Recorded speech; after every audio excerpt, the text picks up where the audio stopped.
Hello everyone. Dr. JasonRSilva here, and today we're going to be discussing the myths of terrorism in America. This video provides a summary of my recent publication with colleagues Selanet Duran, Joshua Freilich, and Stephen Shermock in the International Journal of Criminal Justice, entitled Addressing the Myths of Terrorism in America. Specifically, this research examines terrorism myths or distorted perceptions of reality across popular discourse. Popular discourse is made up of the mass media, government agendas, and the general public. And the intersection of these three agenda-setting factions contribute to media myths, particularly in the aftermath of 9/11. As such, this research aims to debunk 6 of those myths. These myths include a rise in terrorist incidents, a rise in fatalities and injuries, as well as 4 threats that are often highlighted in popular discourse, including an international threat, a jihadist-inspired threat, an Arab descent threat, as well as an organized group threat. To examine these 6 myths and provide empirical evidence to debunk them, we utilize the Global Terrorism Database as well as the Extremist Crime Database. Arguably, the Global Terrorism Database provides the largest assessment of terrorism around the world, and the Extremist Crime Database provides the largest assessment of extremist violence in the United States. By combining these 2 data sets, we were able to provide one of the most comprehensive examinations of terrorism from 1995 up until 2017. We began in 1995 because it was the year of the Oklahoma City bombing. Some of these tables examine terrorism only in the aftermath of 9/11, after many of the popular discourse myths entered the social construction of the phenomenon within the United States.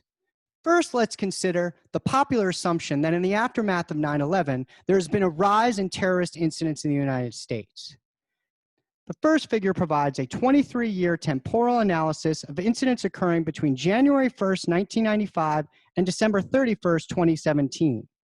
Despite this work's focus on post-9/11 discourse, the 1995 baseline contextualizes the terrorism problem before the 9/11 attacks. During this time, there was a total of 630 ideologically motivated incidents. From this table, it's important to recognize that 3 of the 4 years with the greatest number of incidents occurred prior to the landmark attacks on 9/11. This includes 1995, 1997, and 1999. In addition, the 4th deadliest year of attacks was in 2002, immediately following the 2001 9/11 attacks. Overall, we can see that this trend line shows a decrease in attacks over the entire time period. Taken together, these findings highlight that terrorist incidents have actually been on the decline at large. Now, while it's important to recognize this decline in terrorist incidents, it's also important to consider the number of fatalities and injuries resulting from these incidents and whether or not they are also on the decline. As shown in this next figure, we can see that the majority of attacks result in 0 fatalities or injuries. In other words, 57% of attacks result in no deaths, and 76% of attacks result in no injuries. This large percent of 0 deaths or injuries indicate that the majority of attacks either don't target citizen victims and/or were failed or foiled plots. Failed plots refer to attacks where the perpetrator attempted to incur fatalities or injuries, but was unsuccessful in doing so. Foiled plots refer to attacks where the perpetrator was stopped before they had the opportunity to actually finalize and engage in the attack. While these tables show the overall number of fatalities and injuries, it's also important to consider the trend lines of fatalities and injuries. With this table, we see that attacks are largely on the decline, with the exception of a few high-profile incidents that result in 10 or more injuries. These are what we refer to as black swan events, and these are largely impacting the social construction and media myths surrounding the phenomenon. For example, 9/11 is considered a black swan event because it resulted in a large number of fatalities and injuries. It generated an enormous amount of media attention, public discourse, and government agendas. However, it is not representative of the overall terrorism problem at large. Now that we have a better understanding of black swan events, the third myth considered is the belief that terrorism is largely an international threat. Here we can see that the majority of incidents in the United States are perpetrated by citizens as well as those who were born within this country. The first pie chart shows that nearly 95% of attacks in the United States were perpetrated by citizens. It's also important to consider that individuals may be born internationally and become citizens. As such, the second pie chart examines whether or not individuals were born within the United States and does not consider their citizenship. Here we see that nearly 90% of individuals were born in the United States. This debunks other myths. So, for example, there's a belief that allowing individuals from overseas to garner citizenship could potentially allow for a terrorism infiltration.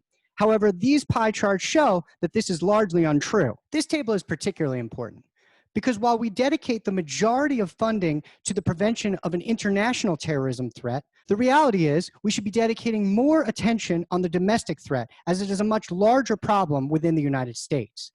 It also connects with our fourth terrorism myth surrounding the jihadist-inspired threat. Please refer to the other video for an in-depth examination of the distinctions between jihadist-inspired extremism, far-right terrorism, and far-left terrorism. Once you have done so, it's important to recognize that within the United States, the social construction of terrorism largely focuses on the jihadist-inspired threat. However, this pie chart shows that it is not as large of a threat as is popularly conceived. Here we see that the majority of terrorist attacks are engaged by far-right extremists. This is followed by far-left or left-wing extremists. And lastly, jihadist-inspired extremists are actually the least likely to engage in a terrorist attack in the United States. This goes against many of the social constructions surrounding our understanding of the terrorism phenomenon. Here we see that, as noted earlier, the majority of attacks have been on the decline.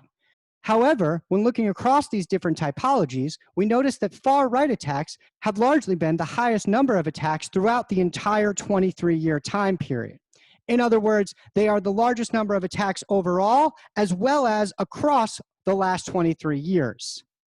Similar to Table 3, the fourth myth provides numerous policy and prevention implications, as we have dedicated the majority of our attention on jihadist-inspired extremism when it comes to preventing attacks. However, research shows that far-right extremism is a much greater threat, and we should perhaps be dedicating more of our time and funding on preventing these types of attacks.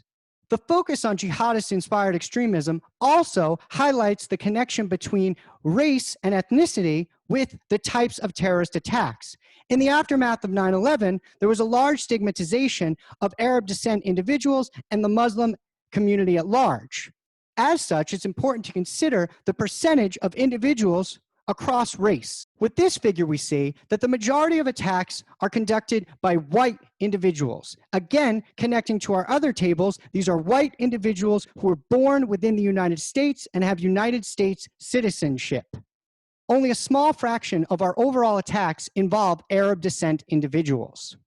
Finally, the sixth myth considers the threat of an organized group. In the aftermath of 9/11, there was a tremendous fear in the United States that there was organized cells of terrorist operations across this country as well as internationally. As we now know, the international threat is not nearly as large as was originally assumed. Additionally, this table shows that the majority of terrorist attacks are conducted by lone wolves, not terrorist organizations. Lone wolves refer to those who are sympathetic to an ideological cause, but receive no direct support from any terrorist organizations. For example, with the 2016 Orlando nightclub shooting, the perpetrator was sympathetic to jihadist-inspired extremism.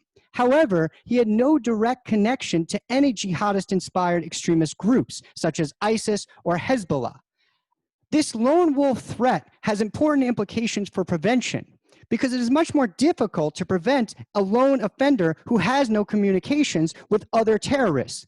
In other words, the best way to identify a terrorist is to identify the communication they are having with others. And if there is no communication, there's no way to identify the threat before it occurs.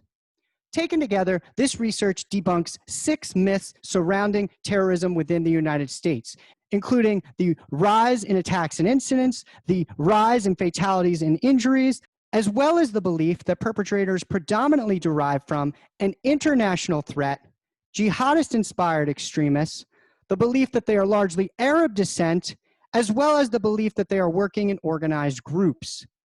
Findings suggest that terrorism is largely on the decline. There are only a few rare black swan instances that result in a large number of fatalities and injuries. The threat is largely domestic, as well as far-right white loners. Understood together, these findings provide valuable implications for those looking to understand the terrorism problem at large, as well as future decisions surrounding terrorism prevention.